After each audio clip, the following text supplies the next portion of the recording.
Inia Raumati, welcome to Between Two Beers. Kia ora. We are very excited to have you in the Export Beer Garden studio today. It's a couple of firsts for us. It's our first record in the new studio. Those watching on YouTube will see the beautiful surrounds. And the first time we've had a dog in studio. We've got Doug asleep under the table. What's Doug's story? Yeah, so he's sort of like my therapy support dog so that I don't do anything stupid. And the missus has sort of trained him that if I do anything or say anything too political, he's just going to give me a little bit of a nudge. Oh, a little nip under the table.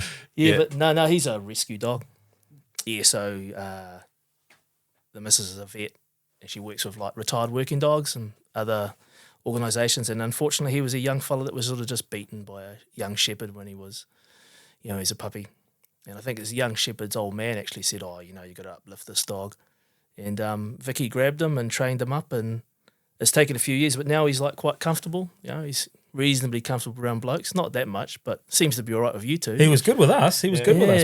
It's a bit surprising, really. And he's very comfortable asleep at our feet here, so it's nice. We'd heard that he might let off a few farts, which would let Shay off the hook.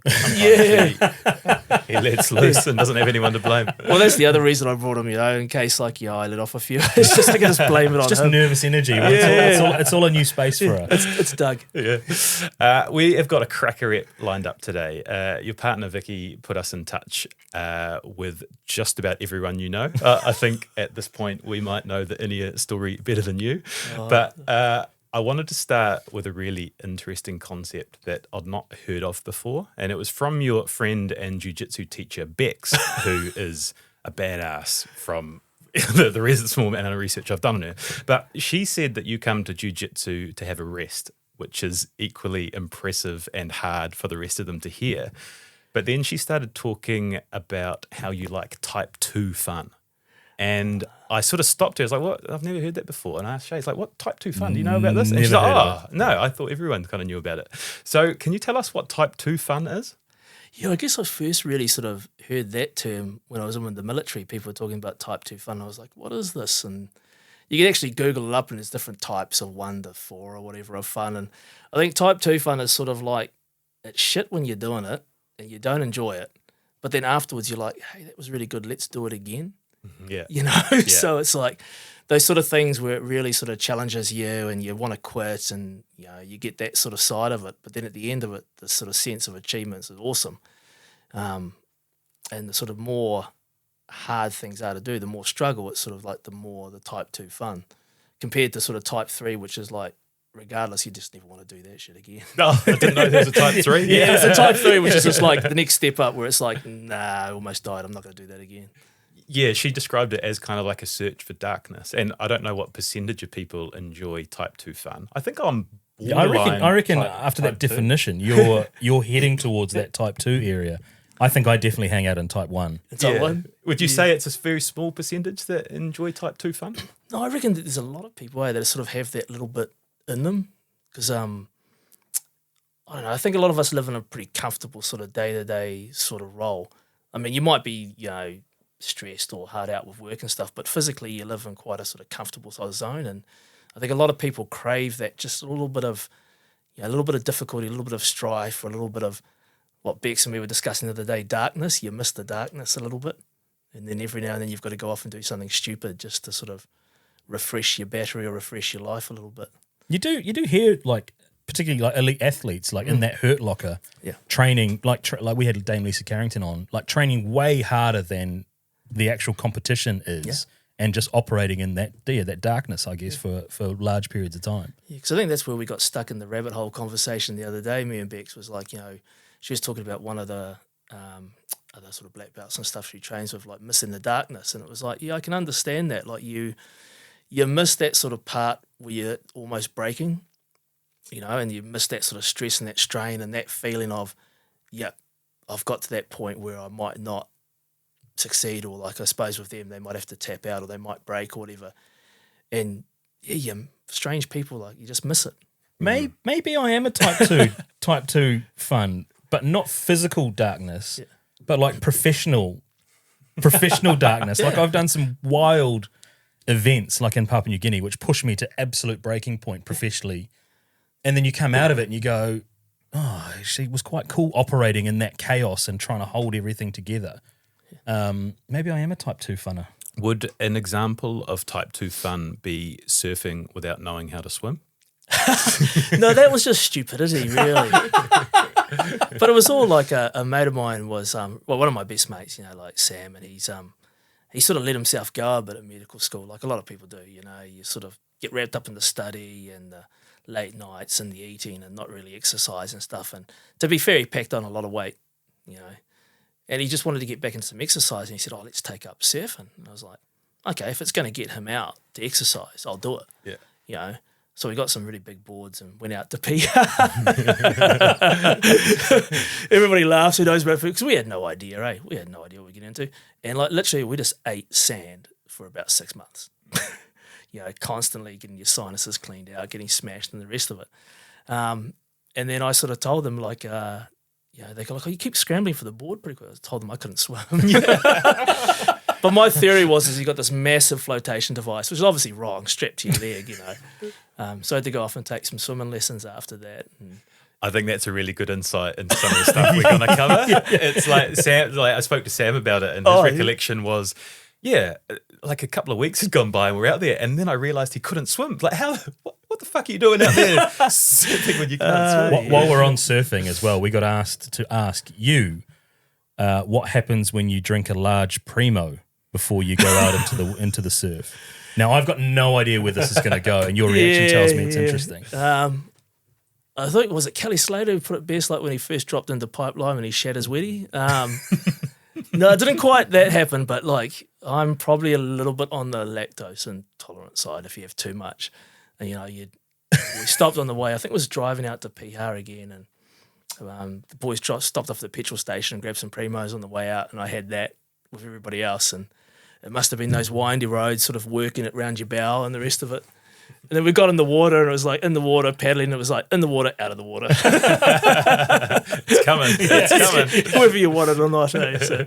Just a niche question for me. What flavour Primo can you remember? I think it was a chocolate, actually. Oh, yeah, safe decision.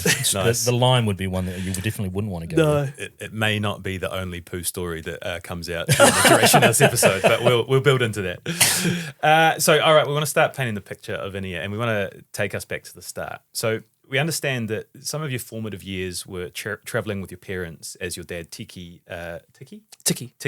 attended different Anglican parishes all around the North Island. What are your memories of that time?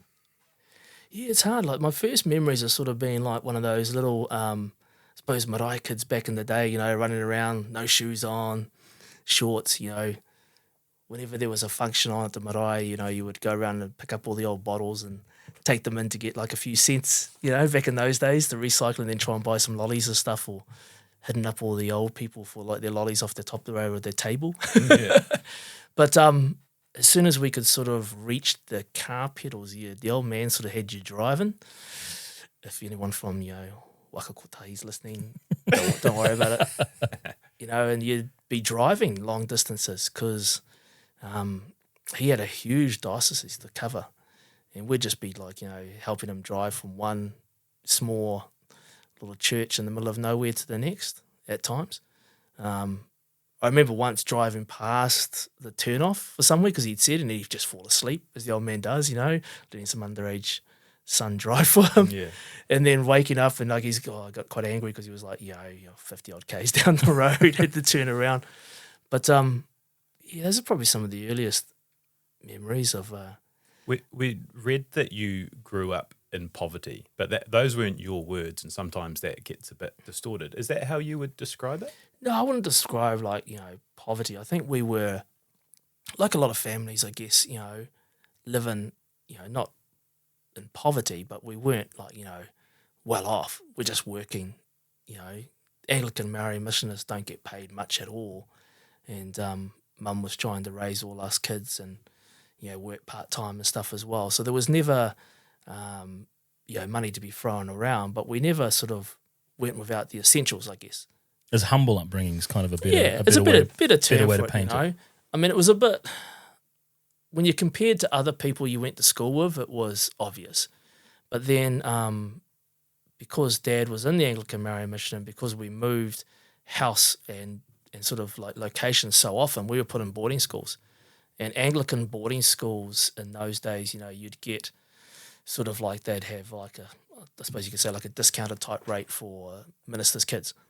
So we'd be in these schools with like, you know, rich kids, I suppose, or really well-off families compared to us, you know, who'd been put in like quite prestigious boarding schools and stuff. So when you were comparing yourself to other people, other kids and stuff, you know, yeah, you weren't well off, but we were never poor, I think, yeah. I'm going through my own kind of journey, for want of a better word. So my background, my mum's from the Solomon Islands and my father was English, came out to the Solomons in 1967, so coming from a mixed race background. And I'm a lot younger than my two siblings, but as I've got older, I've been trying to kind of piece together like my mum's journey in particular from the village into like the UK initially and then over here to New Zealand. You also come from a mixed parentage background. Did your parents face similar challenges through their kind of relationship that you were aware of you had to make sense of them later on? Well, I think both mum and dad's families didn't want them to get married at all. You know, like mum came from, you know, like a traditional English family and was one of those early plane loads of teachers that they flew over back in the day. So, you know, she did that to escape her family, she says, basically over in England. Because I guess like a lot of those English there, they expect you to live in a sort of small town and maybe marry somebody else in the small town. And, you know, she'd just sort of done a runner. Didn't want to look after, you know, granddad or whatever, which I can't blame her. And then flew over to New Zealand and got mixed up with the wrong crowd and the old man. But he definitely came from quite a, I suppose what you would technically call like a poor family, I guess. You know, youngest of 18 kids, you know, living in the, I suppose these days, sort of the house the size of a large shed for some people, you know. So when those two worlds sort of met, like I think mum's family weren't happy. And then surprisingly enough, and I suppose it happened a lot back in those days and still does happen, dad's family, like the Māori side of the family, weren't happy with him, you know, meeting a Pākehā English lady and marrying her. So yeah. I imagine for a young mind going into a as you described it, like quite a prominent boarding school as well, that maybe manifested itself in kind of interesting ways, or your view or your perception of the world? Yeah, I don't know. I was thinking about this the other day, and it's just like when you were young, like really young, I suppose, at school, you know, before like 11 or 12, everything's quite, at those ages, like all kids are sort of like friends, really, aren't they? Totally. And then nothing about like where you come from or your race or wherever your upbringing really has much to do. People are just mates. And you have a really sort of mixed sort of group of friends, and then as you sort of get older and you get into that sort of secondary school type age, I guess people start to delve more about where you're from and sort of start getting a bit more opinionated, and sort of things start getting a bit, sometimes can turn quite nasty from there, and then that's when your life sort of changes in boarding school and things like that, I think. So for me, like the early years in boarding school, because I started when I was 9 through to 12 and stuff were like really good, and then things just got a bit shit after that. Yeah. One of the things that really caught my attention in the research was dispensation at school to run. And I'd read that, you know, any time of the day or night, whenever you needed to, you could go and just let off some steam. Is that something? How did that? Oh, he's gone and done one, hasn't he? He has. I was just about to say. He's gone and done one. I thought I'd let you finish your question, but I saw the look on your face and I thought to myself, I didn't think this question was going to be like that controversial. And then he's gone. Oh, yeah, I got it now. Oh, Dougie, fresh. It's a chance for everyone to just, no, that's good. You can really taste those ones, eh? Yeah. Yeah. It's a high quality dog food that you're clearly. It's type 2 fun, right? Yeah. I do. I want to go back into that hurt locker again. That was so good. That was such a good reaction. Oh, I love it. I was just used to it. I was just like, oh God, I feel sorry when you guys are going to start getting the whiff of that. Kind of cabbagey almost. Yeah, it does. Yeah, it's quite. Yeah. Oh, wait, running. The dispensation in high school. Yeah, I guess that was the sort of like the second high school I got into. Like after sort of sort of being forced to exit the first one, and I guess I suppose it goes back to like what I was saying, like you didn't have at times that greater sort of interaction with other kids and stuff at school.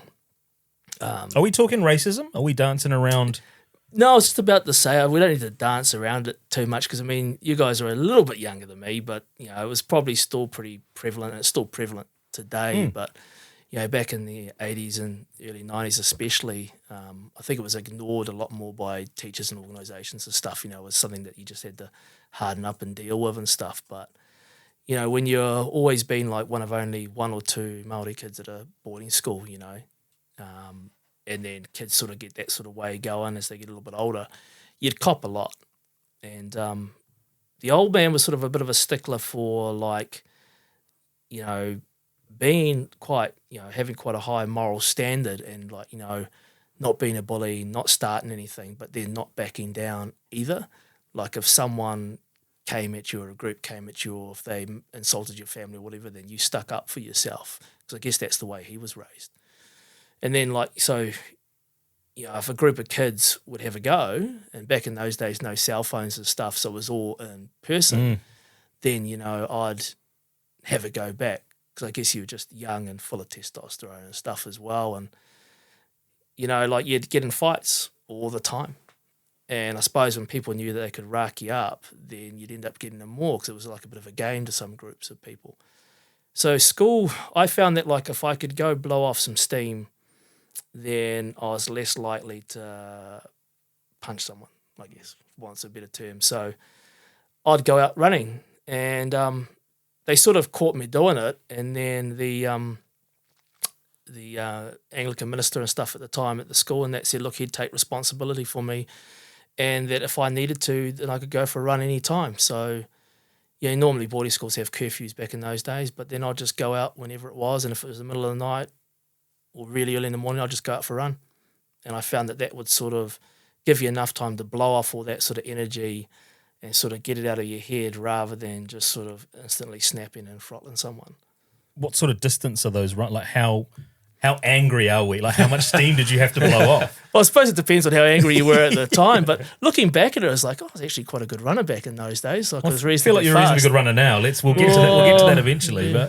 But yeah, you know, you'd get out and you'd, you know, even as a young guy at school, and it might not seem much, but we'd be going from anywhere like, you know, 10, 12K runs in the morning, just to, you know, calm yourself down. And Did that anger or that frustration or that feeling towards the world continue post high school?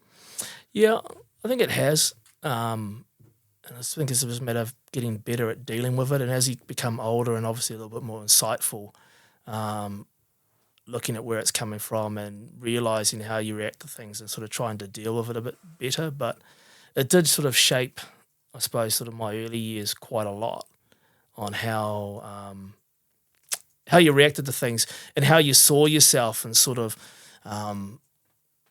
whether you took opportunities or not, or whether you trusted people or not, or things like that. So it did shape you a lot, those early years of having to sort of fight your way through school. Your journey into medicine after school went through via Otago University. How did what we have just talked about mix with the sort of booze culture there?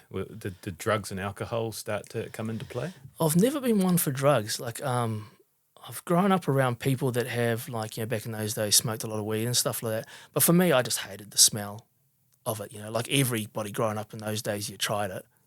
Everybody does these days, I guess, in New Zealand, most people. But I mean, I just hated it. I thought it tastes like shit, smells like shit. It just made me really hungry, and I can't afford to eat that much McDonald's, you know, back in the day. So I never was into that, but beer was cheap, you know, and you got out of boarding school, you didn't know what to do with your life. I think I went to university because that's just what everybody else was doing. And I had some really bad sort of career advice at school. And headmaster advice at school, you know, when I left. So I just went to university because that's what other people were doing. And I wasn't particularly interested in what I was studying.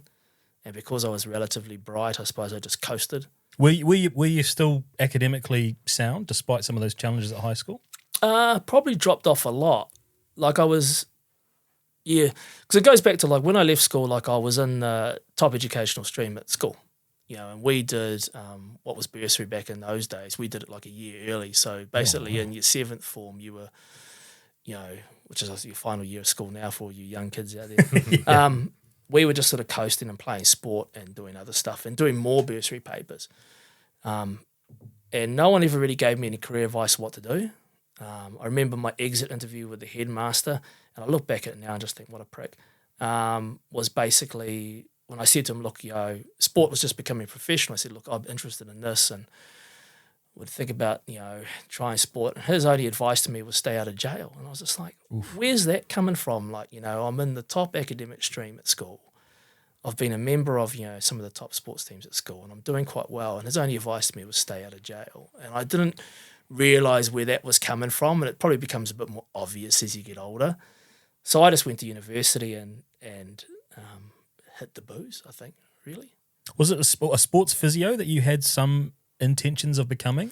I did, because that's the only thing I knew physios did. Yeah. Like, I thought the physio was just a dude that ran onto the rugby field when anyone got hurt. But as you've identified, that was the start of the professional era, right? Which it was sports physio before sports physio was a thing. Yeah, and I thought that's what physios did. I thought, that's awesome. And then I went down to Otago, and it was still a mixture of the university and the AUT back in those days. And they started doing all this stuff about, like, old people rehab and all this sort of stuff. And I was like, oh, that's not really that interesting for me, really. But I did, just stuck with it and managed to finish it in the end. But there's a lot of time in there that, like, I look back and think, oh, I did waste a lot of. But did you enjoy your Scarfy experience? Some of it, yep. Some of it, not so much. I mean, you can tell by the way when you're mature that, like, I don't hang out with any of those people I knew from back in those days.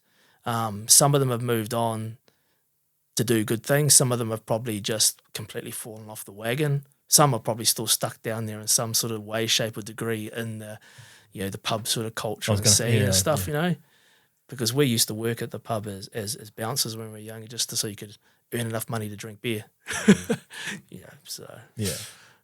One of my favourite parts in episodes like this is when we see, like, where you are now, but then I hear that it took you 3 attempts to get into medical school. You failed and and you kept going back and you kept going back. Tell us what happened with the 3 attempts. Yeah, I suppose there's been a lot of failure in what I've done. Like, there's always been a lot of kickbacks, and I came out of physio school and then went off to work as a physio a year and hated it. And I probably wasn't that good at it either because my heart just wasn't in it. So I was sort of loitering and thinking what to do. And I went off and did some military stuff and then was sort of working part-time. And I was having a chat with my dad, and he just said, I mentioned that once when I was on a placement, I saw this young doctor. And it was a young fella, this young Pākehā fella, and he looked flash, like he had like the shirt and the tie on and stuff, and, looked the full 9 yards. And I was looking at what he was studying, and some of the courses were the same, and I thought, like, I could probably do that. And it was the first time it ever crossed my mind. And then I was talking about it with the old man while I was sort of trying to figure out what to do, and he said, well, hey, why don't you go to medical school? And I was like, that was the first time anybody had ever sort of mentioned to me that I could possibly do it. And in hindsight, if I'd applied from school, if somebody told me, I probably would have got in. But that's another sort of story. But so I applied, and quite rightly, I think they turned me down on the first application because my grades from physio were so poor. Yeah. C's got degrees back in those, Yeah. When did that mindset of C's to get degrees change to one of excellence? Was it around that conversation? It was around that conversation. It's like, I was a straight A student at school, lost the plot, went to Dunedin, C's got degrees, you sort of cruise through. And then that sort of conversation with Dad and stuff. And then when I applied and they said, look, your grades aren't good enough. And I had a sneaky suspicion that would happen. And I was like, okay, this isn't good enough. C's might get degrees, but they don't get medical degrees, or they don't get you into medical school. So they made me do first year health science back in those days. Again? Because you'd done it for physio, right? Yeah. My rudimentary understanding of medical degrees. Yeah. Well, it was sort of different universities. So Otago never had back then a first year health science. So you just went straight into physio and did 4 years back then. So Auckland, because that's where I was applying, was saying, some of the papers don't match up, all this other sort of stuff, and blah, blah, do first year health science. And I'd approached some of the admission organisations back then. They said, look, if you do first year health science, we'll take you. So I was like, okay, first time rejection, you've been asked to prove yourself, do it. So I did it. And I had to work, 3 part-time jobs and study at the same time. But I applied myself like I used to at school, and I managed to get through with this, straight A average actually get close to topping the odd subject. But then when I applied again, I got turned down. And I got turned down by 2 different ways of admission. And I was like, oh, shit. I've just spent a whole year living off the bones of my ass, not working, pretty much for nothing. And I was at a loss about where to go. And it literally wasn't until the week before medical school started that I got sent a letter with an offer.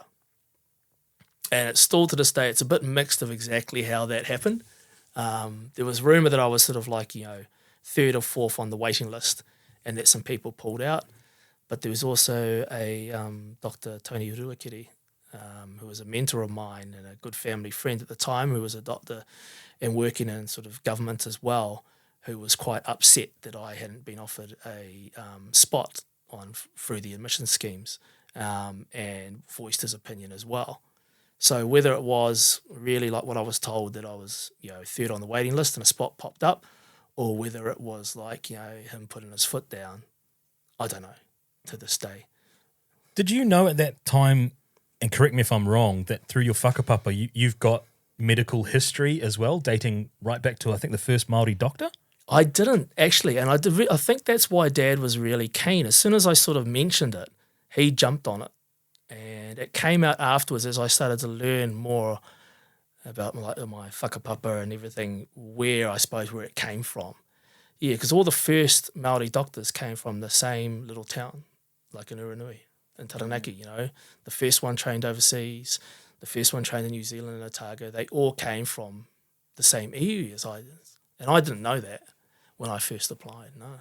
And is this, and again, I might be making the story up to suit the narrative, but now I feel like that would really be celebrated, that knowledge, that sharing of knowledge and that pride in that lineage. But was that coming through a period where it was a little bit, people, there's a whole generation that were forbidden to speaking Māori. Yeah. Was it kind of caught up in the aftermath of that sort of thing where it wasn't spoken about? Because I find it incredible that you wouldn't be aware of that. I think a little bit, yeah. Like, there's over the past 3 generations, things have changed a lot. So, Dad's parents only spoke Māori, no English. When Dad went to school, and it was late when he went to school, like he got picked up by the government at like age 13 to go to school. He wasn't allowed to speak Māori at school because they'd get beaten. But then he wasn't allowed to speak English at home because his parents wouldn't allow it. So there was that whole sort of change there, and then. My generation and sort of some of my other Māori friends that grew up the same, there was nothing at school, and your parents didn't really, like Dad wasn't around to push it a lot. So we never spoke Māori. So there was that whole side of, because Dad was so busy with the Anglican Māori mission, I suppose at times we didn't really have the opportunity to learn exactly who we are, where we came from and things like that. But there was also the side, I think, that quite a lot of Māori, and especially I suppose where we come from, is there's sort of that little bit of humility where you don't, I suppose, brag about who you are or where you come from. And for me, I sort of adopted that quite a bit. Like I wanted to be taken in on the merits that I demonstrated, and not just because I'm related to somebody. That's always been, or I come from a certain lineage. I mean, I can understand, I recognise that and I'm proud of it now, but I've always wanted to achieve stuff on my merits, on who I am. And at times, I think that's a good thing and it's a bad thing, because there's been like humble, and then there's been what I've always probably been too much of early in my life, and that's like not speaking up or for yourself, or not putting yourself forward enough because of that humility. And that sort of like, I suppose it does damper things a little bit, if that makes sense. Yeah, that makes. Or if I just fall off down a rabbit hole. No, that actually makes real sense to me, as well as a person of Pacific Island heritage, that maybe sometimes doesn't lean on some of those traits that make me unique, and doesn't, and probably does down themselves a little bit too much, more than they should, given what they've been able to do or done. Yeah. And I guess I've recently, my partner Vicky and I took some Te Reo lessons from Turakawa Bennett, and I think he phrased it the best way to me that I'd probably been looking for to understand my entire life. And he said, be humble, but don't be subservient. And I was just like, when he said that, I was just like, that just makes a lot of sense. You know, there's humility, but then there's actually being so humble that you just make yourself subservient to others. And I think that's the balance, and sometimes you can go too far one way. And I don't know what it's like for a lot of other people, but I think we've done that a little bit in our whānau at times. You know, you've been humble and you've just gone too far. Eventually, you do make it into medical school. And I've got a little anecdote from Sam, which I'm not sure where it fits on the timeline, I thought we would cover it. He said there was time when you were working in the Waikato psych unit, and he said that your parents perhaps blurred the lines between whether you were a medical student or a patient. Yeah, so they yeah, Jesus, a prick. So there was they would only put back then they'd only put the male sort of like medical students in with the secure sort of areas in the psych unit down there, or with, I suppose, people that had tendency to be violent or other disorders, you know. And there was a workman, he was fixing the electronic lock door. And I was walking through, and I had on because I was broke as students, you know, and I had like a jacket on which was like a third hand-me-down from some op shop somewhere, and I had my best shoes on at the time, which were one pair of shoes and some jeans and stuff. And I was walking past this guy, and he goes, "Oh, excuse me, are you allowed to leave?" And I was like, "Well, I bloody well hope so, mate." I'm actually a doctor. Yeah, sure you are, mate. Sure, yeah, come back this way. So good, yeah. He said you had the shaved head and the big beard and the sheepskin jacket. And they're like, But it's not the first time that I've been mistaken for not a doctor. Yeah. You know, we were working up in Whangarei, and there was this lovely lady there in the intensive care, and she was one of the cleaners, this Māori lady, and she was cleaning the floors, and she looked at me, she goes, "Oh, you've got a really nice tan." And I was saying to her, I was like, "Oh yeah, I'm Māori," and she goes "No," and I was like, "Yeah, I'm one of the doctors here," and she's like, just kept on sweeping the floor like I was just taking the piss, you know. Does that kind of casual racism is probably not well, maybe it is. Is that still kind of a challenge that you face even today? Yeah, I think it is. You get like I say, I get mistaken for everything but a doctor. I think it's one of the reasons why work got me some scrubs with my name on it and doctor on it, you know, so that people would stop asking me to push beds and things like that.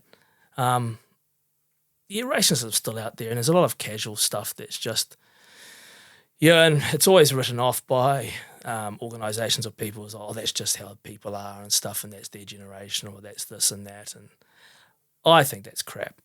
And I think, you know, you just address it wherever you see it, because, you know, the standard you accept or walk past, you know.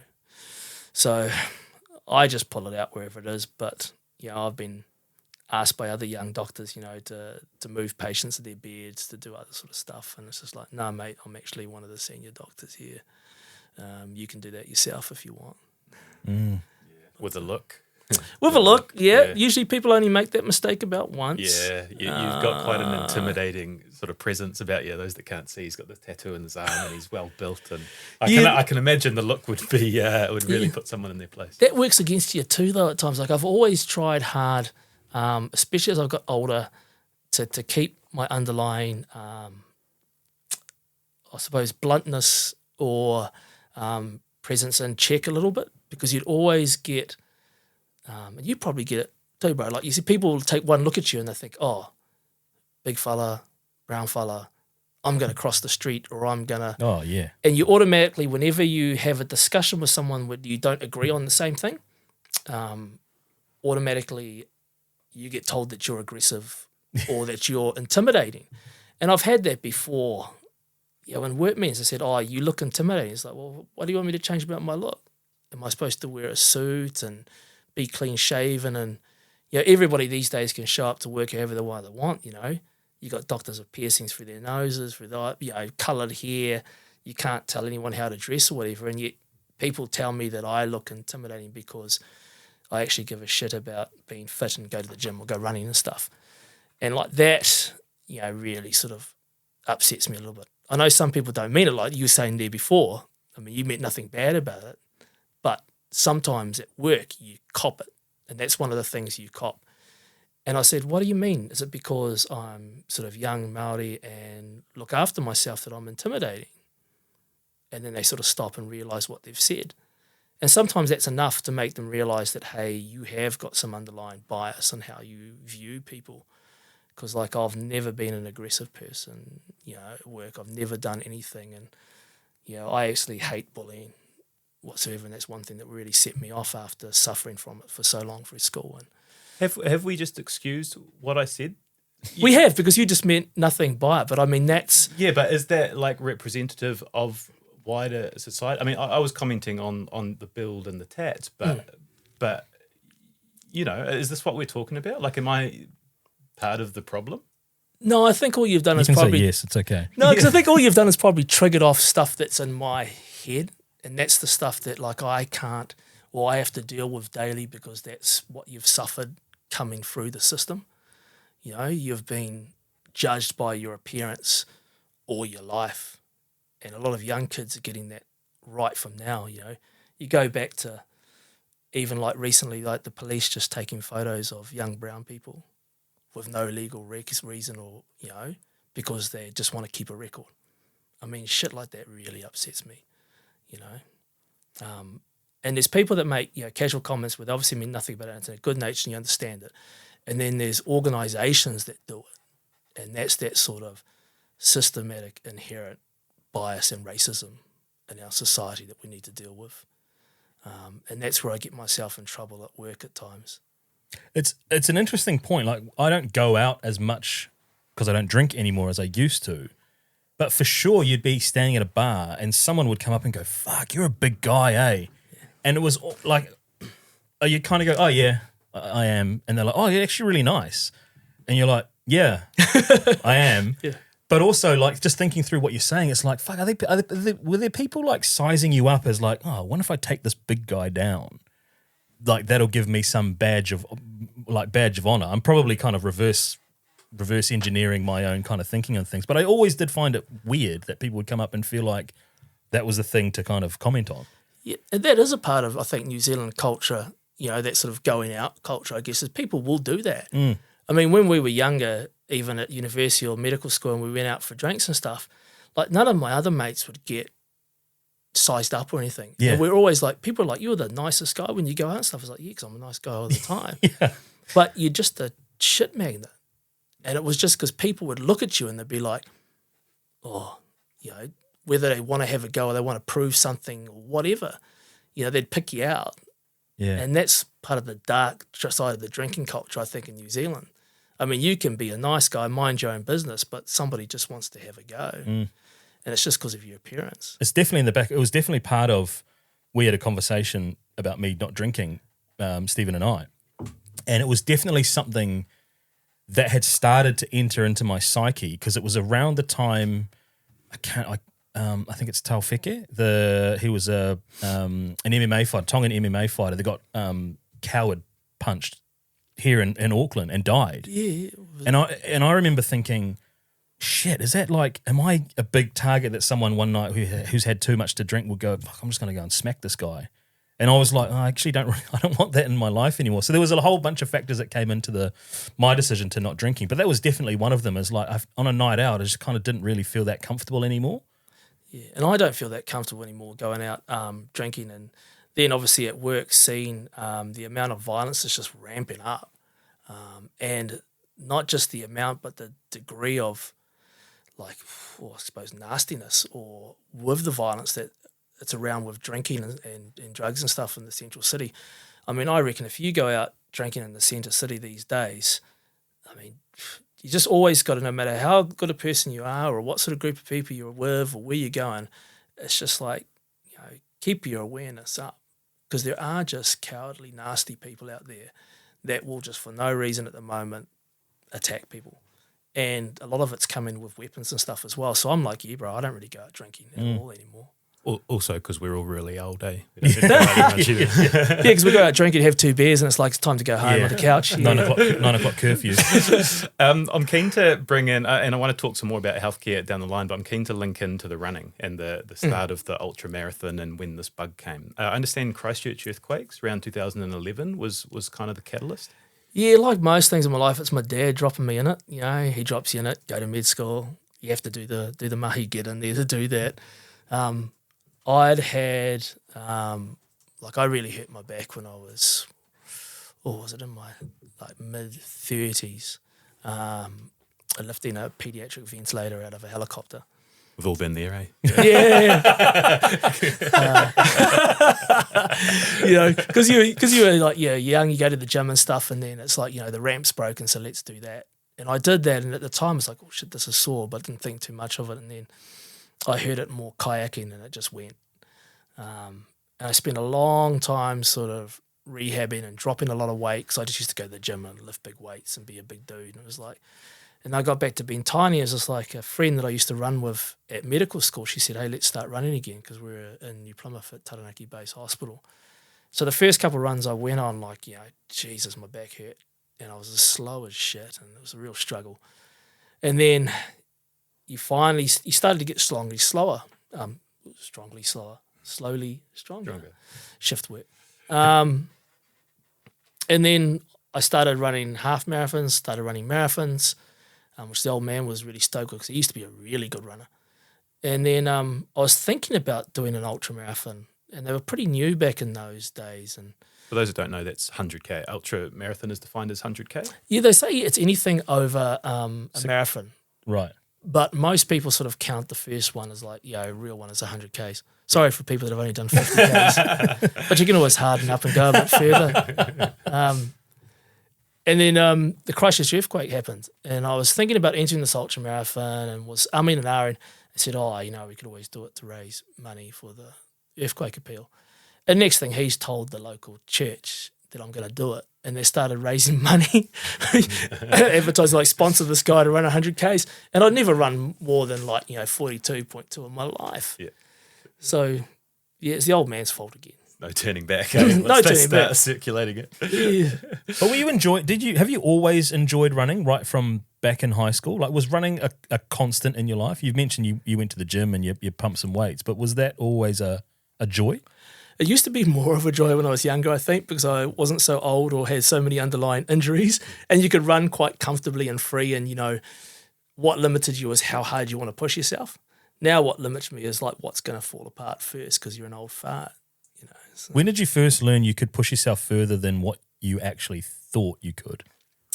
I think that's where ultras really sort of come in. There was always stuff with the military and other things where, you can do more than you think just if you just hold on. If you just switch off that part of your brain that says quit, then your body will quit well after your brain says quit. And ultras just sort of reinforce that, You get to a spot where your body just says, hey, I'm going to stop now. You just say, well, what are you going to do? Sit down here and wait for hours, or you're just going to keep going? And you can just ignore it.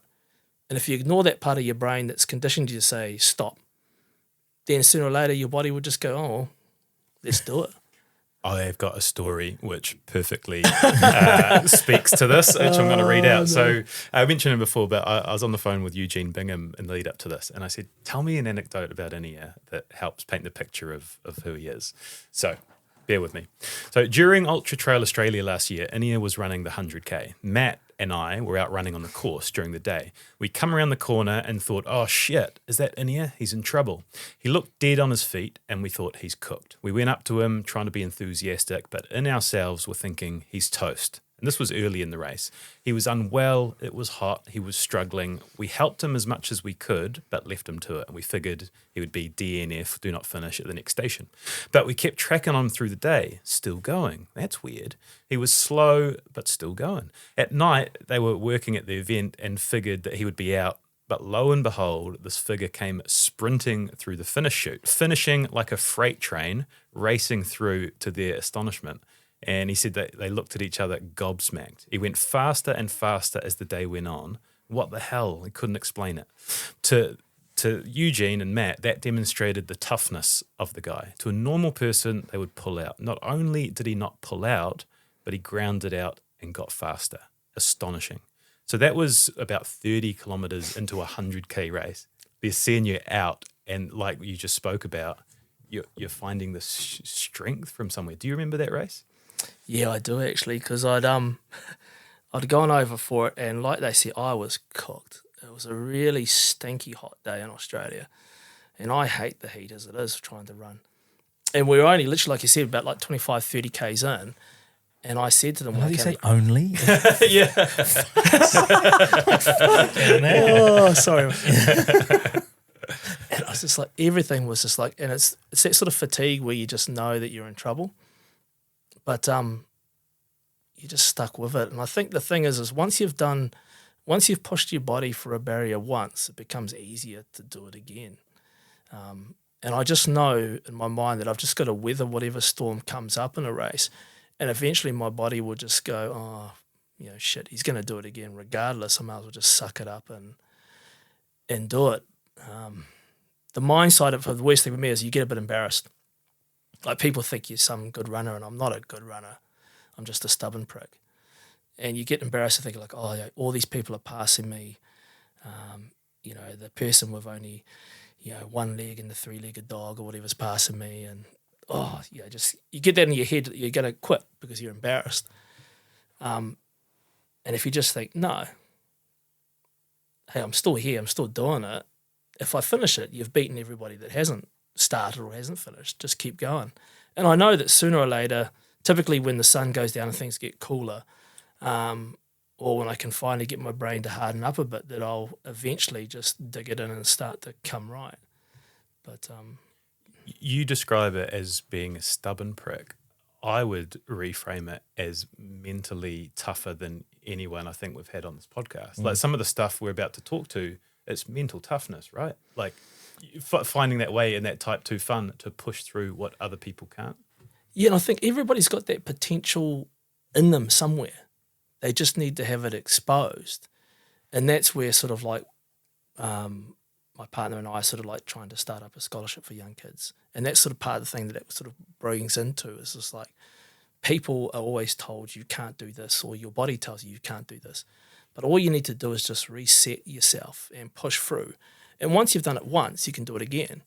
Like my first 100K, like I had no idea if I was going to finish. I mean, it just seemed like a ridiculous task. I'd never run more than 42 in my life.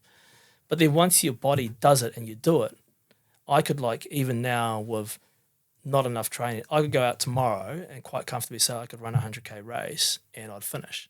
I mean, it wouldn't be flash. The time would be horrendous, and my body would say, look, I really, really hate you for it at the end of it. But you'd do it because you're just not going to quit, and your body knows that you're not going to quit.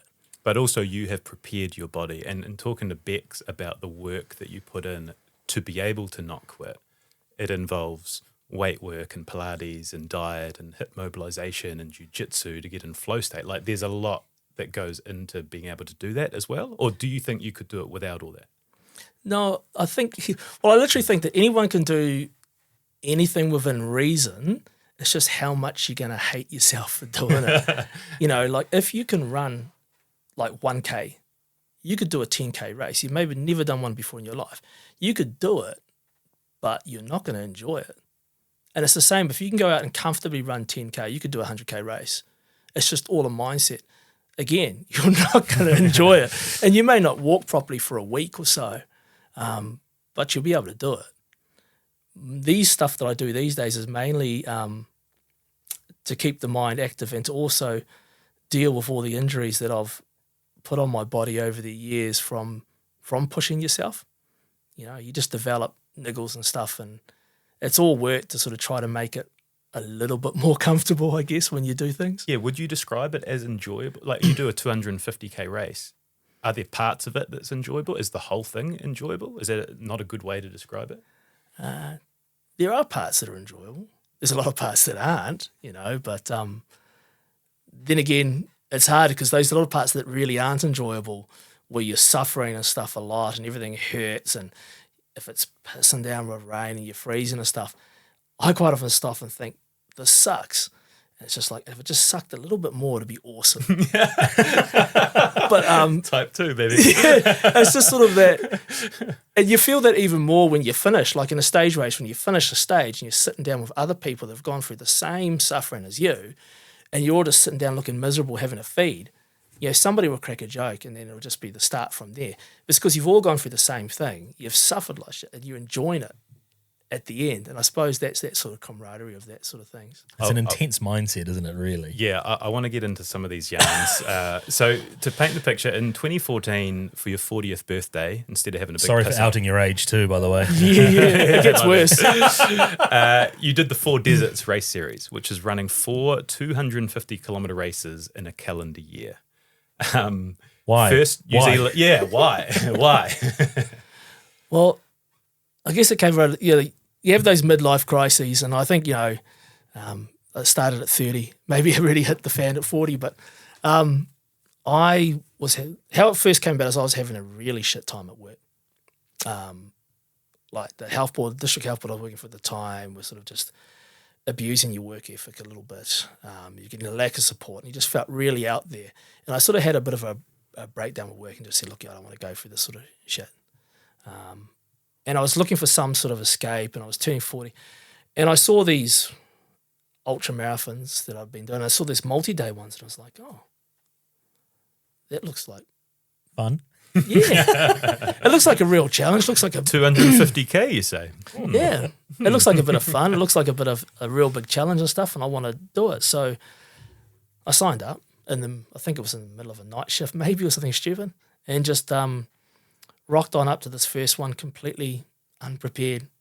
Like, I mean, shit, when I got on the start line and looking at other people, it was like, oh, yeah, you can pick the fella from small town New Zealand here, eh? Like everybody else is in their flash gears and the rest of it, got to put your rugby shorts on and an old Because to jump on Stevie's point, you were the first Kiwi to do it, right? I was the first Kiwi to do all 4 in a year. Right. Yeah, so to join their Grand Slam club or whatever. And where was the first one that you lined up at? Jordan. Okay. Yeah, because they used to do it in Egypt, and then there was it the Arab Spring or something? Everything was kicking off. So they moved it to Jordan, and we did it there. Yeah.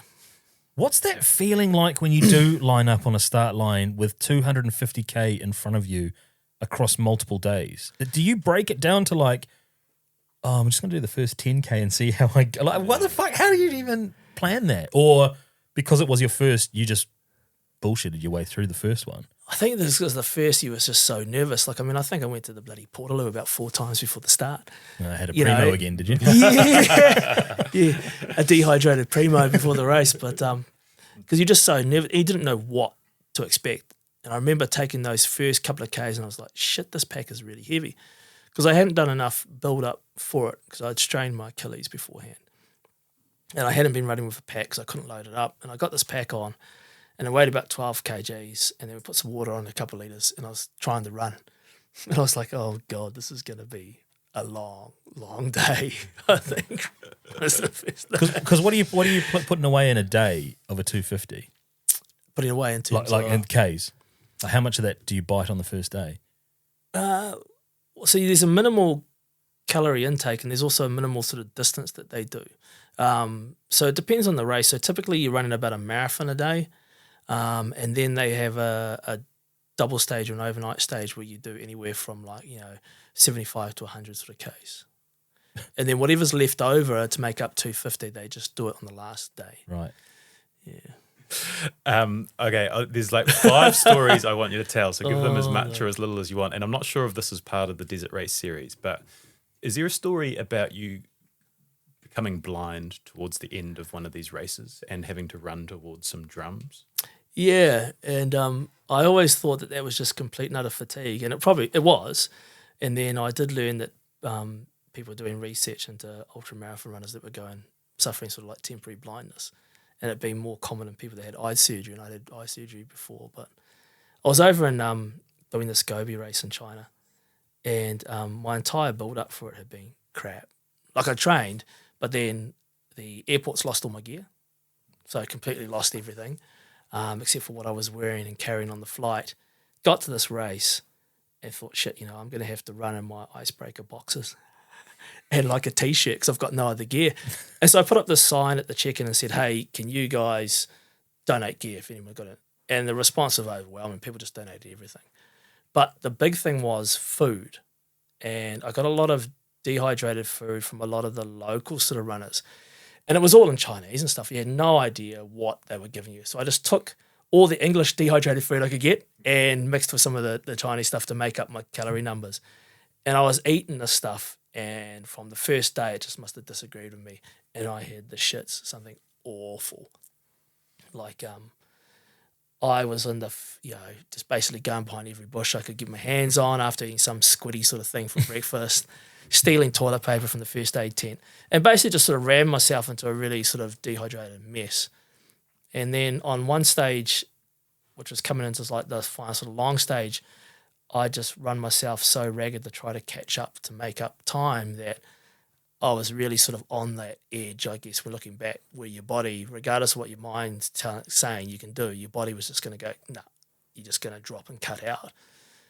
And there was one last checkpoint to go at the top of this ridge, and then it was sort of a downhill from there for about 7 or 8 Ks. So I knew if I could just sort of get past that without them pulling me from the race, that I had a good chance of finishing.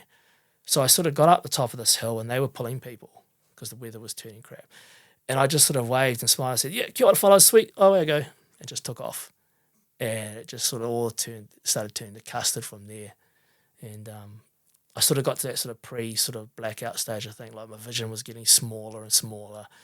There was a guy that was actually a Polish runner sort of in front who was keeping an eye on me, which was a really nice guy, and sort of every now and then sort of waiting to make sure I made the turnoffs. And it got to the point where you could hear these drums because they beat the drums at the end of each stage, so you know where to go. And I got to the point where I could no longer really sort of focus on the ground or what I was doing. It was getting that bad, but I could hear these drums. So I thought, like, if I just keep running toward the drums, allow us, and don't trip up, I'll make it. So I sort of staggered in and sort of did pretty much the classic sort of, collapse after the finish line. And then sort of like, woke up sort of being assisted in like a vehicle with, being wrapped up in blankets and people trying to get me to sip fluids and stuff. And there was only like a short stage at the end of the race after that to go, and I think they were still close to pulling me. But a couple of international runners, like one from the States and one from the Australia that I sort of paired up with, these good guys, Rob and Brett, sort of looked after me for that night and said, oh, no, he's sweet, don't worry about it. He does this all the time. And just sort of like two mates on a night out. Yeah. with your drunk, pretty much. With your drunk mate. Yeah, dragging your drunk mate. He's fine, mate. He's fine. He's all good. I'll prop him up at the bar. Yeah, same sort of thing. And then like by the next day I was well enough to finish it off, yeah. You talk about type 2 running towards the darkness. Is there any better example of like literally embracing the darkness? When you finish that race, just before we get onto another story, like what is the recovery time to feel quote unquote normal? I don't think you feel right back to like running normal for months. Yeah. Which is what makes doing like quite a few in a year quite tough. Yeah, we're going to get to that. We're going to get to that. Like I think your body, like for the first couple of days, all you want to do is eat and drink and stuff. Yeah, okay. Like if something walks past you, you could possibly, you're going to tackle it and just start eating it. Yeah. Do you have a go-to meal after any huge run like that, like a 200 pluser? Yeah, it usually starts with a couple of beers on the finish line. Yeah, really. And that sort of numbs off all the pain a little bit. And then I find pizza, I can shove pizza in my gob. Yeah. We're kindred pizza. spirits, you and I. I don't need a 200k race for that, though. That's the thing. It's give me pizza, yeah. How do you find pizza in Antarctica then? Yeah. Penguin pizza's not too bad. Because tell us about literally freezing your nuts off. Who's giving you all this stuff? We got more. Don't worry about that.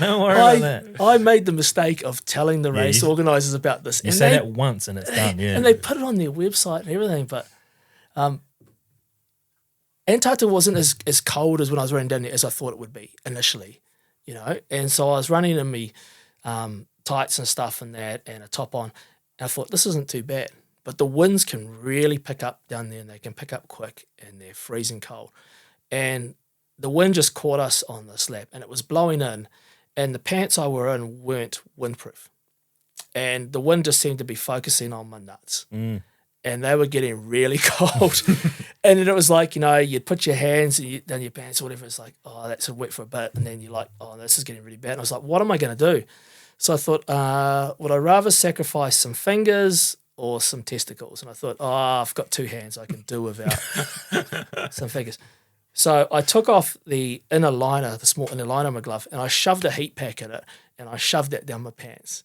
And I was like, hey, this actually works quite good. Nice. And I made it to the end, and I just made the mistake of telling the race organizer about it. And then all these jokes just wouldn't stop about, like, don't, borrow a glove from this dude.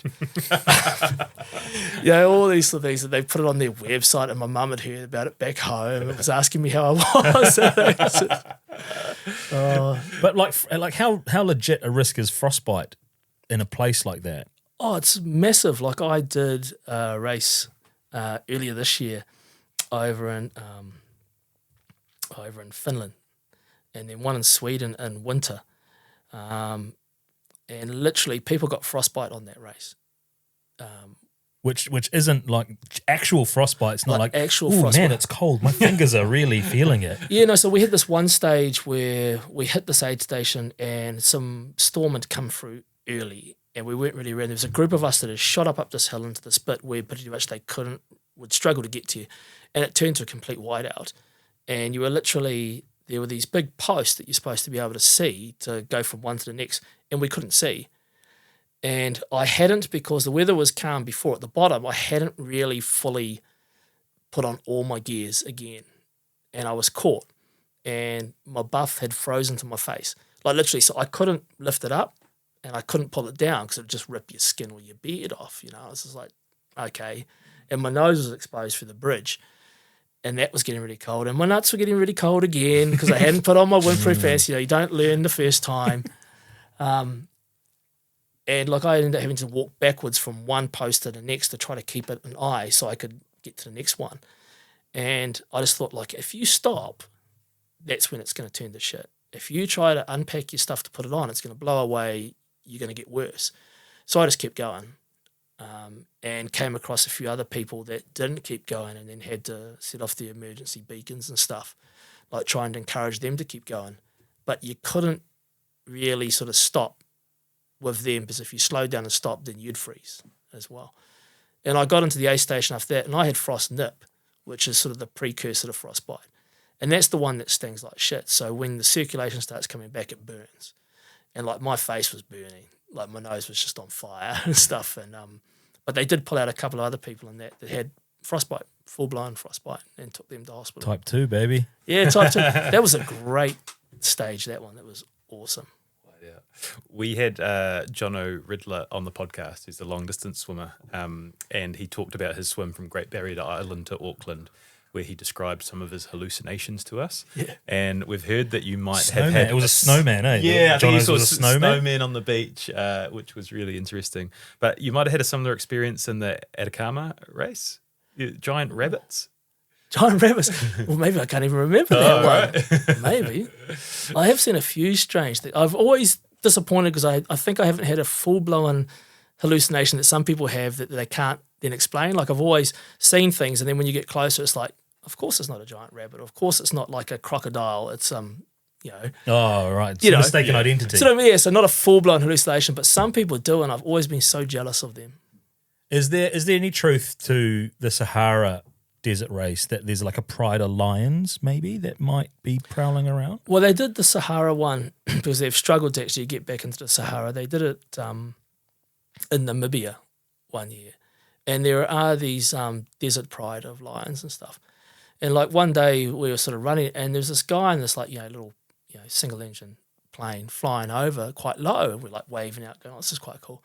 And we got to the end of the stage and having a feed and there's this, typical, stereotypical sort of, great white hunter looking dude, with a beard and all the rest of the outdoors gears. Sorry if I'm stereotypically, well, they put it labeling in. They put the guy in Jumanji, so that he looked like that. Sort of, And it was like, who's this dude? What is he doing? It's like, oh, he's the researcher for the Desert Pride of Lions. And I was like, hang on a second, he was flying really low over us during the run. Why was he doing that? And he's like, oh, he's keeping an eye on the pride to make sure they don't get too close to you fellas. Wow. And you're just like, and you see paw prints in the sand, and paw prints always look bigger because the sand, I suppose, disperses and they look bigger than what they are. And they said, oh, it'll just be, if you see some prints, it'll just be a hyena or a jackal or whatever. And I said, oh, geez, because I saw those sort of prints, but I saw a couple that were fucking massive.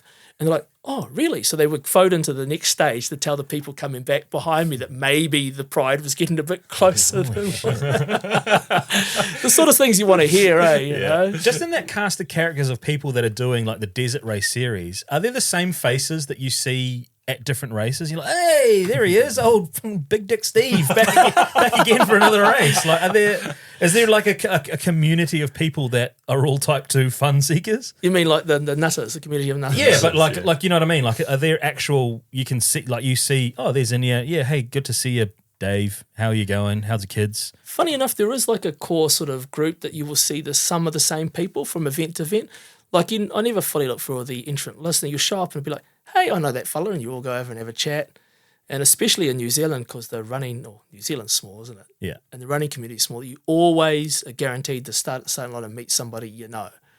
Yeah, because they're the same sort of people that go in.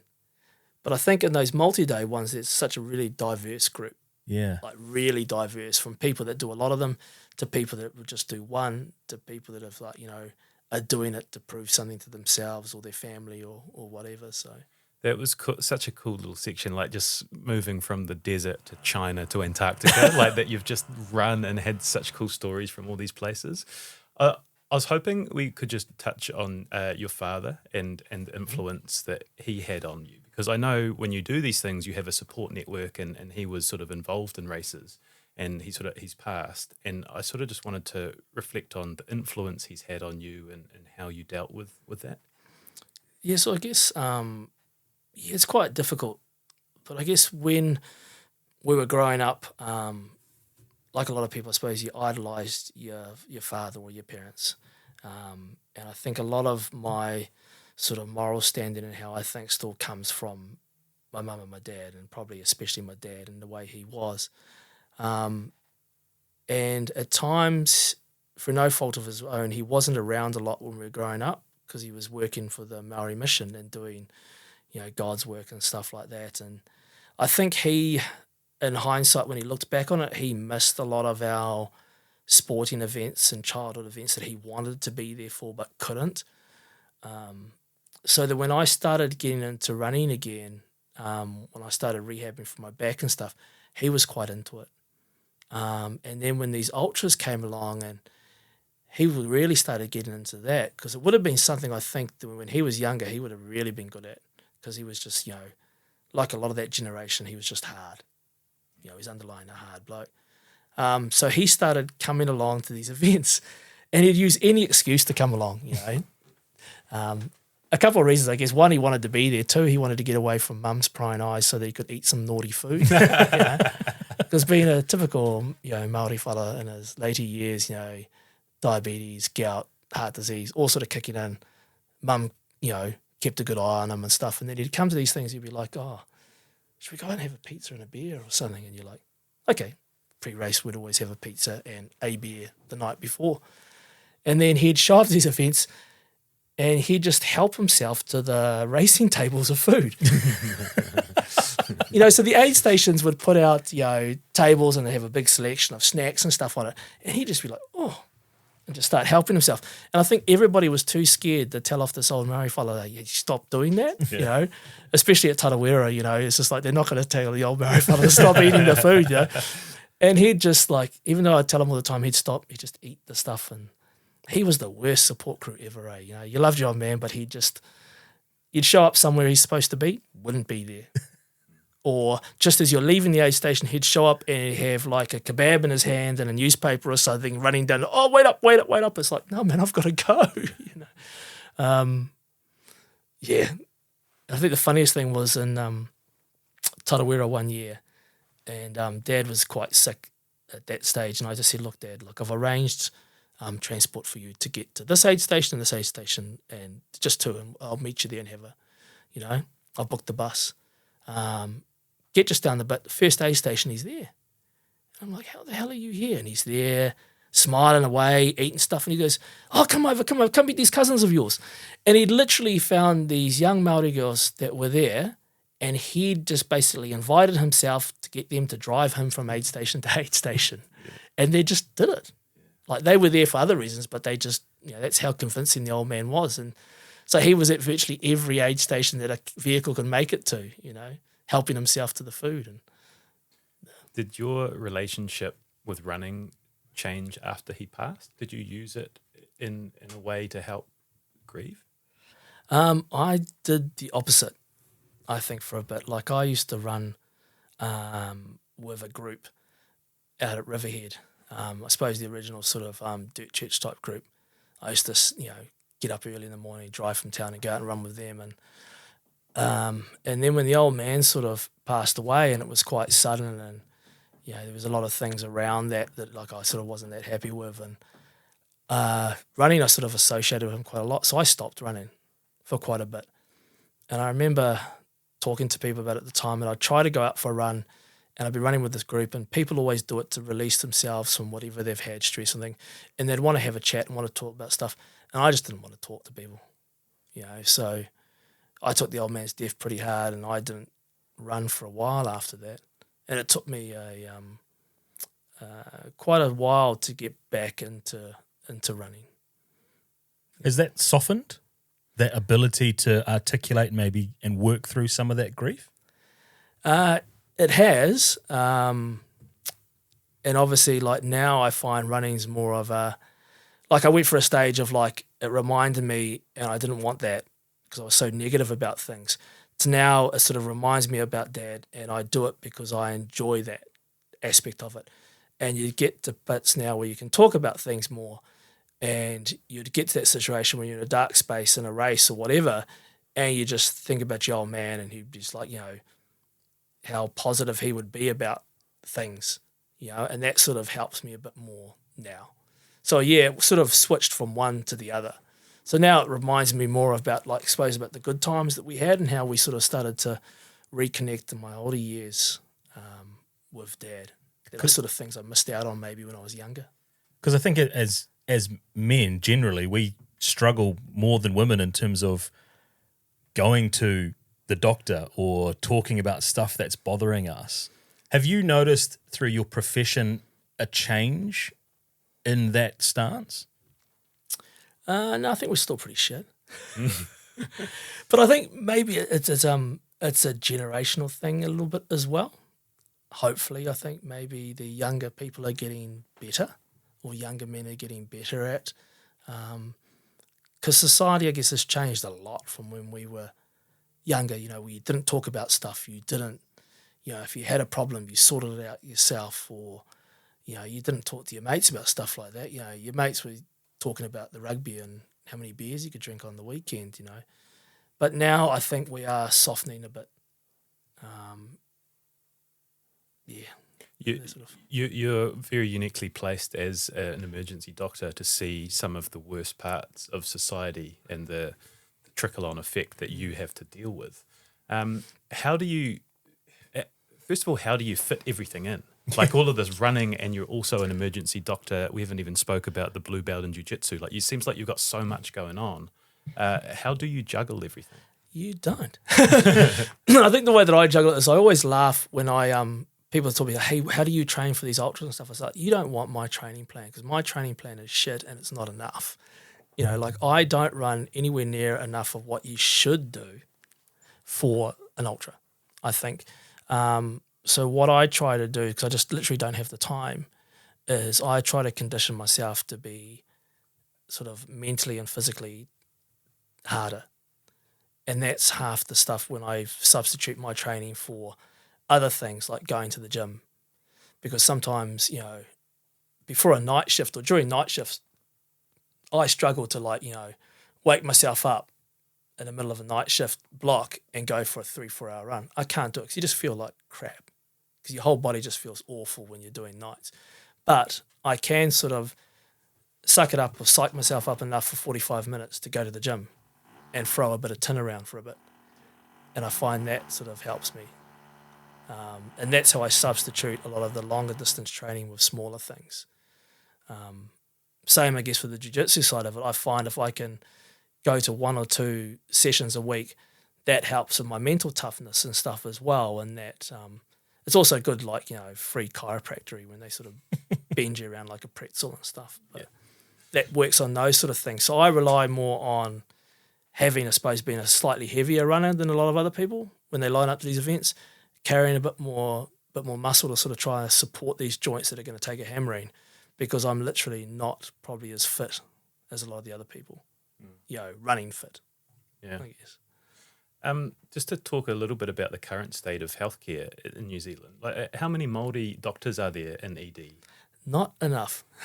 Not enough by far. Like literally they've done studies when they look at, the percentage of, say, Māori that access emergency medicine, and give or take a percent or so, because research is data collection's hard, it's about 20% of patients coming in. Somewhere between, depending on which hospital you're in, 15 to 20% of patients coming in will be Māori. And then you look at the percentage of Māori doctors you have working in ED, and I think when it comes to senior doctors, I think it was like 0.6 or 1% of doctors or something. It was something ridiculously low. And they're actively trying to recruit more now. So I think from my point of view, if you've got a percentage of the population using a system, then the medical people providing that system should reflect the same sort of percentage to get, some sort of, equity in treatment. And there's just not enough. But then there's not enough Māori doctors in every specialty. So I can't blame the young ones coming out wanting to do a different specialty, because there's a lot of other specialties that are probably more financially rewarding, more family orientated, and a lot sort of friendlier work environments than emergency. You've obviously thought about this a lot. Do you have a better solution than what's like? Is there a way that you would do it, which is different than it's currently being done? Oh yeah. Yeah, for sure. And it's just like whenever you talk about healthcare, you have to sort of make it clear, because otherwise work and other people and agencies will get upset at what you say, that these are all sort of my opinions and my views. But there's a lot better way that you can run health in New Zealand than what it's being done. The problem is that nobody wants to spend a lot of money on healthcare. And over the successive sort of, governments and things, healthcare's been run on like the smell of an oily rag. We've always been tight. And then COVID fucked us, for want of a better term. And it did it really bad. And it just showed how underprepared the healthcare system was, and especially certain branches of it, like that sort of primary healthcare branches, like GPs, emergency medicine, who took the brunt of all this sort of work when other people didn't want to get the risk of infection. And then now, over that period that we've had, a lot of people just said, hey, this is the perfect time to retire or quit because work's too tough. And it is getting really tough. And a lot of nurses who have been horrendously underpaid in New Zealand for what they're doing are just like, hey, I'm getting asked to do more, work more, the conditions are shit. I can go plane across the ditch that's just as quick as flying from here down to Dunedin or something, and I can get a shit more cash and get treated a little bit better, and they're off. And we've just lost senior nurses like the truckload, and, senior doctors are retiring. It's a good time to retire. They were working because they wanted to pass on stuff to the profession, and now they've had enough. And you just got a big healthcare gap that's going to take, it's going to take years if they put stuff in action now for it to actually get back to a manageable standard. Does this stuff make you frustrated? Like, how do you deal with knowing it could be done so much better, but you're sort of in the system, which you go and feel run trapped? 8 races. You're going to run 8 races in 8 continents next year. Yeah, it's true, but it does make you frustrated. And the thing that frustrates you the most is that the government, at times, they get opinions from people who don't work on the front line. I mean, all you really had to do when everything's getting rough is come talk to the doctors and nurses in GP clinics or in emergency departments on the front line, who basically for want of a better term, I guess, almost like the gatekeepers to higher levels of healthcare or access in New Zealand for a lot of people, and just find out from them what they need. But no, they'll go spend money on ridiculous things, you know, that they think are going to make a difference that don't. And then you'll get institutions or things put in place that are going to make a difference. And then a new government will come in and they'll pull those things because they didn't set it up. And it's almost like a pissing contest of, we didn't do it, so we're going to get rid of it because it's not working. And you're caught in the middle, And you're just caught in the middle like watching the washing this. machine. Yeah. So everybody comes in with these new ideas. Nobody actually lets it run to fruition. Nobody fulfills anything. And in the meantime, all the healthcare workers in the front are just stuck in the middle, you know, and we're slaves to decisions that are being made that nobody's asked us opinions on. Nobody gives a shit about our opinions, really. And then when you try to voice them, you get told that, hey, you've got to make sure that these are only your opinions and you don't badmouth some agency or some group of people, you know, because they try to say that's not like, it's not productive or it's not collegial, or it's not the right thing to do. And that's just crap. You know, you're just trying to censor the people that know.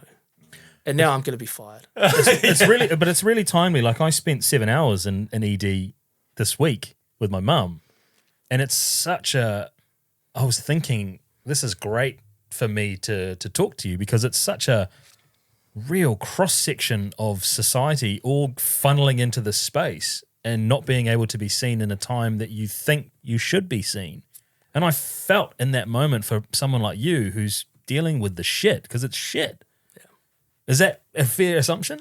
It is, and it's and that's the worst side of it, is there's people that you want to see who need to be seen and you can't do it.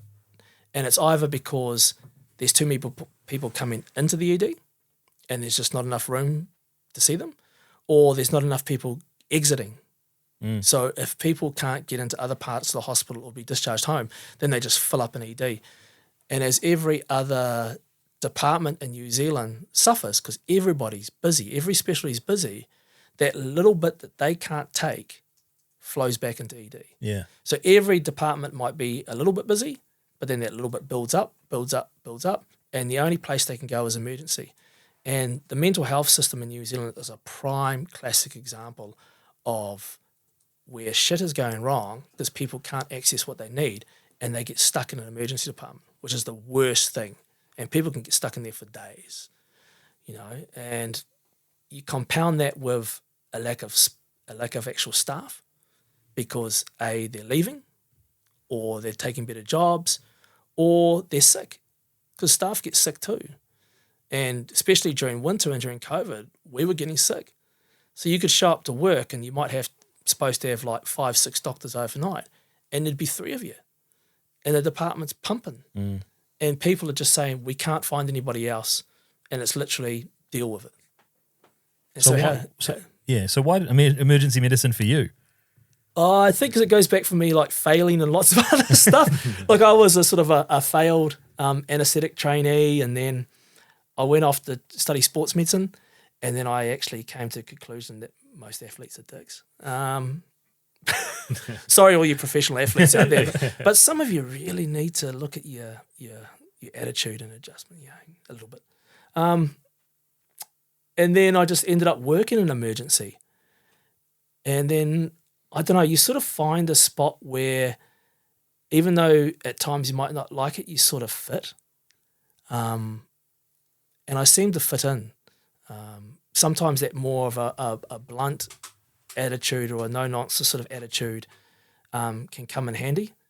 I mean, there's times where you have to show sort of like, great understanding and, sympathy and, compassion in emergency. But there's also times where you've got to be unafraid to put your foot down and deal with, the less social sides of New Zealand society and humanity, and actually be prepared to take a risk or be prepared to not put up with shit.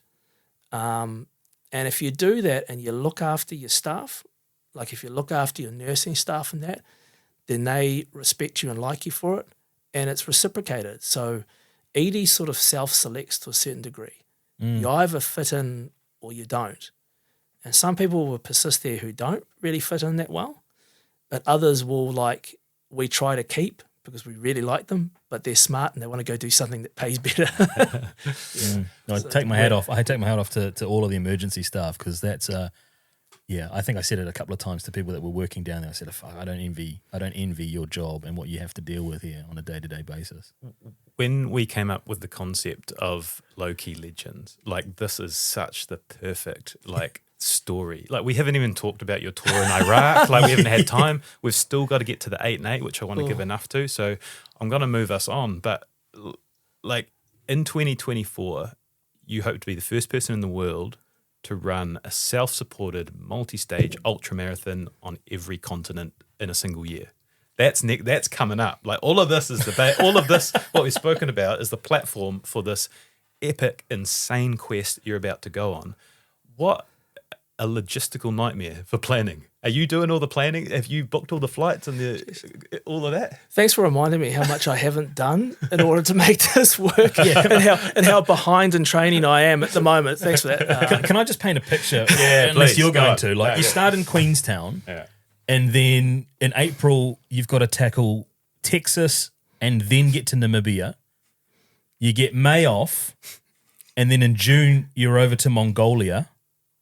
You get July, August off to be an ED. Yeah, to go back to the shittest work environment in New Zealand. Then you hit Chile in September. October you can have off back at your job, and then November you go a little 200k in 3 days in Aussie, and then you finish off in Antarctica, and then it's Christmas.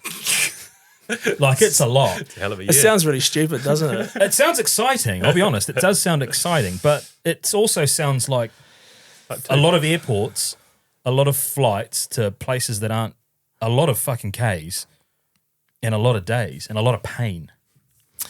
Yes, to answer the first question about who organises this logistical stuff, because I am shit at this, that's my partner, Vicky. Yeah. Shout out to Vicky. Thank God I've met you to sort this shit out for me, because I can't organise a piss up in a brewery at times. A lot of love for Vicky out there Yeah, amongst your friend group as well. Yeah. They're like, she's the best thing that's happened to him in a long time. Yeah, I suppose it's what every aging Maori fella needs, is a younger Asian girlfriend to sort of smack him around a bit. And people pay good money for that in other environments. and to organise their life for them, a little bit. So shout out to her. She also provided me with my training coach with Doug, to go out running with. But he's, by the way, there's at least 5. No. We've all silently just let him pass. We just ignored today the fact that he's just there's 4 with him and 1 with me. You got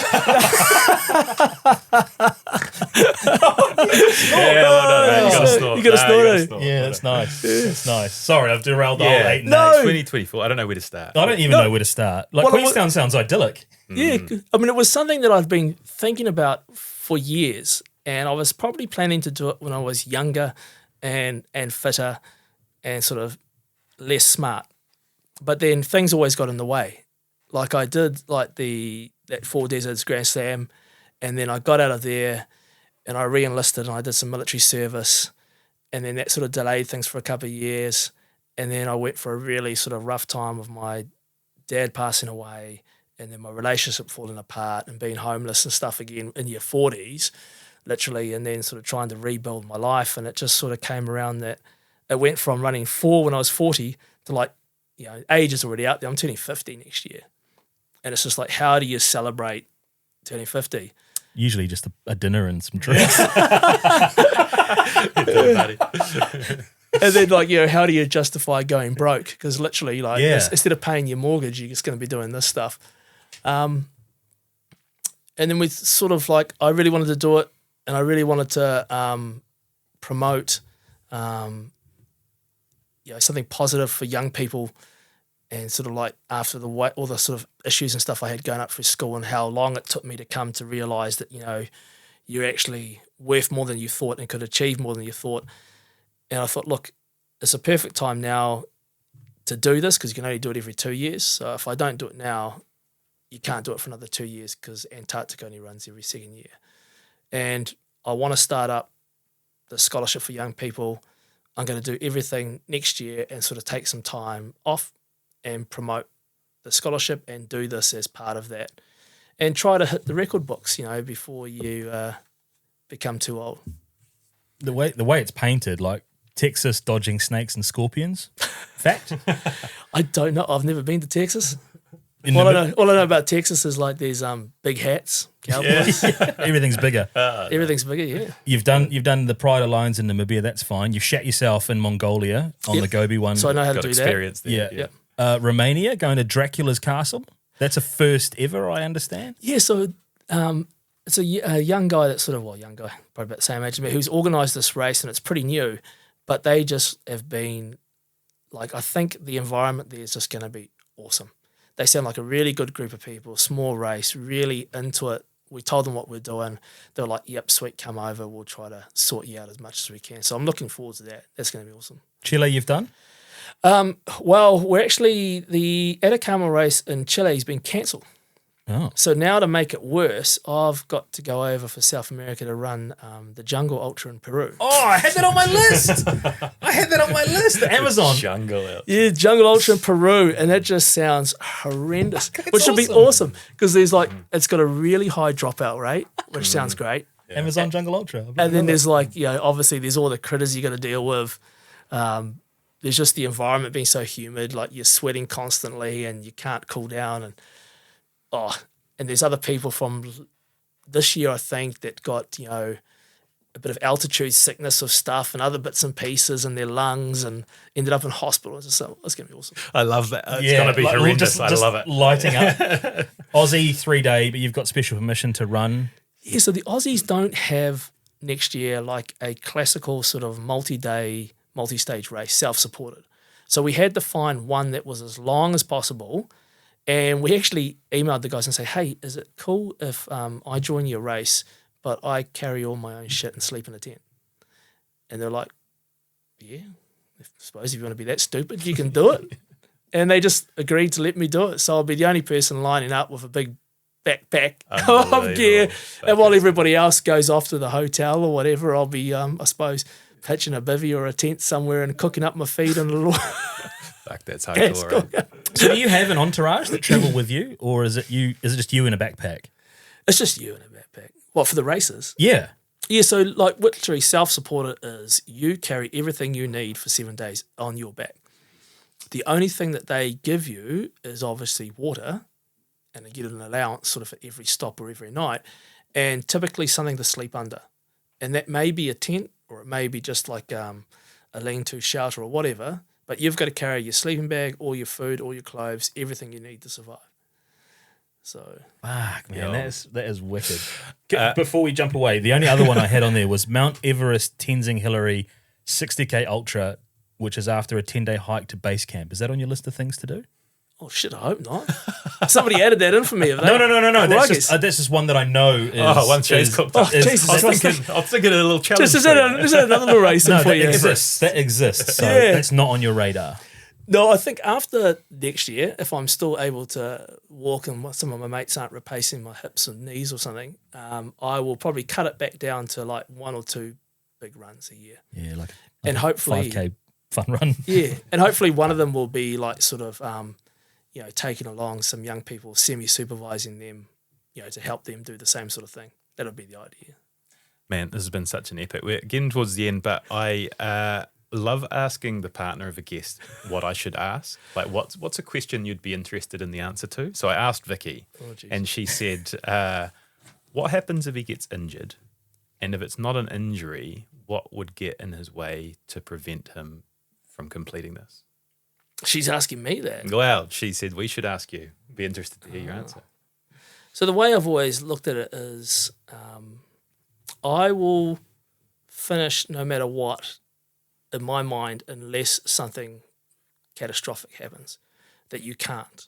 So, I mean, there's always bad luck, touch wood. There's always people that break things, break ankles, snap their Achilles, fall off things, or have big injuries that they can't continue. But unless I get one of those, then I'm just going to keep going. Because, I mean, everybody hurts. Everybody suffers. Just to a certain extent, you just got to deal with it. I was asked, my mate Sam asked me once, he said, what happens if, you're not peeing? And he's a very, one of those really extreme medically minded people thinking about your kidneys and all the rest of us. It's like, well, you got 2 kidneys, mate. If one packs in, you got the. But yeah, I mean, and if something does happen that obviously I can't finish one of the races for some reason, then there's still the rest of the year to try to slip in another one. Yeah. I love that so much. When are you happiest? When am I happiest? I'd probably actually out at times, sorry, Vicky, but probably more out running with the dog, if it's raining, especially in Auckland and the weather's a bit, just getting out, having a run with the dog. That's sort of my happy place, hey. Does that give you time? Do you think while you're running about life or about stuff, or is it a zone out while you're running? It's more of a zone out. Like, I like these sort of things because you can switch off. Like, part of my job is like literally somebody may be asking you a question every 5-10 minutes. You're constantly interacting. Even when you're trying to write something, somebody come up, hey, can you look at this ECG? Hey, can you look at this blood test? Hey, what do you think about?